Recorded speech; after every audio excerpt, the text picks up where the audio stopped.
5% quota بھی پورا نہیں ہوتا تھا. صحیح. That was the first report. پھر ہم نے پرائورٹی کے اوپر حدود لاس کو، جس کی وجہ سے بے حساب خواتین جیلوں میں بھری ہوئی تھیں. Majority of the women in jails were women under this cases. تو ہم نے اس کو وہ کیا، اس کی ایک کمیٹی بنائی. اس میں سپریم کورٹ کے ریٹائرڈ ججز، ہائی کورٹ کے سب لائرز تھے، مائنورٹیز کے تھے، اسکالرز تھے، تمام لیگل ویسے ایکسپرٹس 15 ممبرز کی تھی ہے. اور اس کو ہم نے تقریباً 1 سال فرام اسلامک پرسپیکٹیو دیکھا کہ یہ قانون جو کہ لوگ کہتے ہیں انہیں ہاتھ مت لگاؤ، اسلامک ہے، قرآنی ہے، تو یہ کیا ہے. اور اس میں سب سے پہلے چیز تو ہم نے یہ کی کہ بھئی جو قرآن کے ہیں وہ تو قرآن میں ہے، لیکن یہ جو قانون ہے یہ تو انسانوں نے بنائے ہوئے ہیں.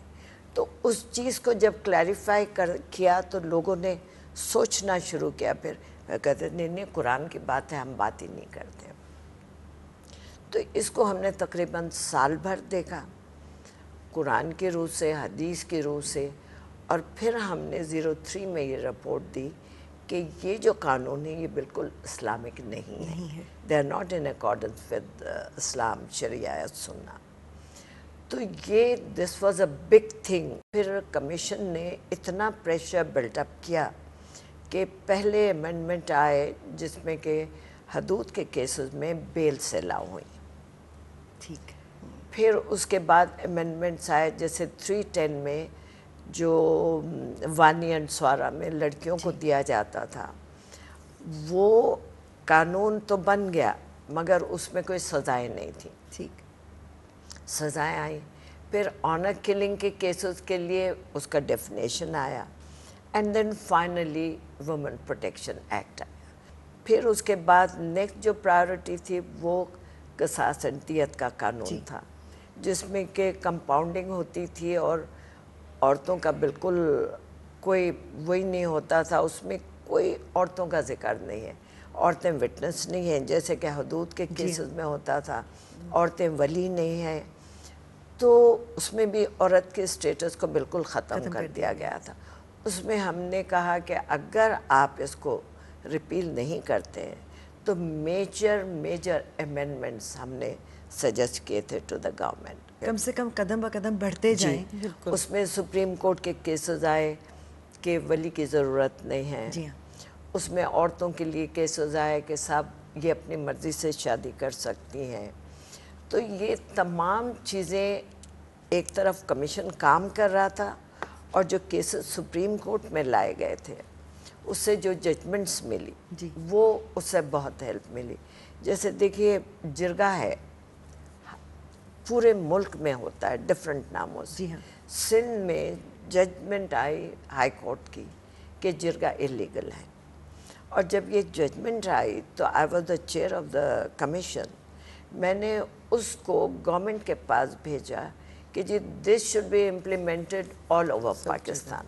تو اس پہ کچھ اس پہ نہیں رسپانس نہیں آیا. کیونکہ دیکھیے تھرو آؤٹ 3 سال جو میں رہی ہوں آپ اندازہ لوگ نہیں کر سکتے کہ وہ ایسا تھا کہ کمیشن کی ہر کام گو سلو پہ تھی اور ہم یہاں لڑ رہے تھے گو فاسٹ. اس میں ایک چیز نے جو بہت رول پلے کیا ہے وہ ہے پارلیمنٹ میں خواتین کا بڑی تعداد میں آنا. اور اس سے جو ہماری لیجسلیشن ہے جو ماجد صاحبہ ذکر کر رہی تھی اس سے اتنا فرق پڑا ہے. دیکھیں ان کا کمیشن یہ 2005 تک تھی اور 2 بڑے اچھے لاز انہوں نے بتایا 2004 میں آنر کلنگ یا کاروکاری پہ اور 2006 میں اس کے بعد ویمنس پروٹیکشن ایکٹ آیا. لیکن جو ہمارا ٹینیور رہا ہے 2009 سے 12 مارچ کے ختم ہونے تک اس میں 5 لاز آئے ہیں. اور میں سمجھتی ہوں کہ یہ ایک بہت جس میں کمیشن کی خود مختاری کا بل بھی شامل تھا. اچھا اب خود مختار ہونے سے کمیشن کو کیا بینیفٹس مل رہے ہیں؟ دیکھیں ابھی تو کس حد تک بہت بینیفٹس ملیں گے. مالی خود مختاری ہے جی، ایڈمنسٹریٹو خود مختاری ہے اور یہ ایک آزاد کمیشن ہے. جس طرح سے دوسری جگہ یا بین الاقوامی طور پہ آپ دیکھیں کہ نیشنل ہیومن رائٹس انسٹیٹیوشنز ہوتے ہیں جو کہ ایک آبزرور کی حیثیت سے واچ بھی کرے گا کہ آیا حکومت نے جو کچھ کہا ہے، جو پالیسی بنائی ہے، جو کمٹمنٹس کیے ہیں، اس کو پورا بھی کر رہا ہے یا نہیں. اس کا بھی اختیار حاصل ہے کہ آپ اس پہ کمنٹ کر سکیں، ان کی توجہ دلائیں. ایک اور پاور جو ہم نے اس کمیشن میں لی ہے وہ ہے پاور آف انکوائری، جو میں سمجھتی ہوں بہت اہم ہے کہ خواتین کے جو وائلنس آپ دیکھیں گے کہ ایک بہت بڑا ایشو، جہاں کمیشن یہ محسوس کرے گا یا ہمیں اطلاع کی جائے گی کہ اس میں صحیح طور پہ تفتیش نہیں ہوئی ہے یا صحیح ہینڈل نہیں ہوا ہے مقدمہ، تو ہم اس کی انکوائری کر سکیں گے. ہم ان تمام انکوائری آفیسرز کو اپنے پاس بلا سکیں گے، ڈاکیومنٹس دیکھ سکیں گے، گواہوں کو طلب کر سکیں گے، اور پھر اس کو ریفر کریں گے کسی ریلیٹڈ مجسٹریٹ کو.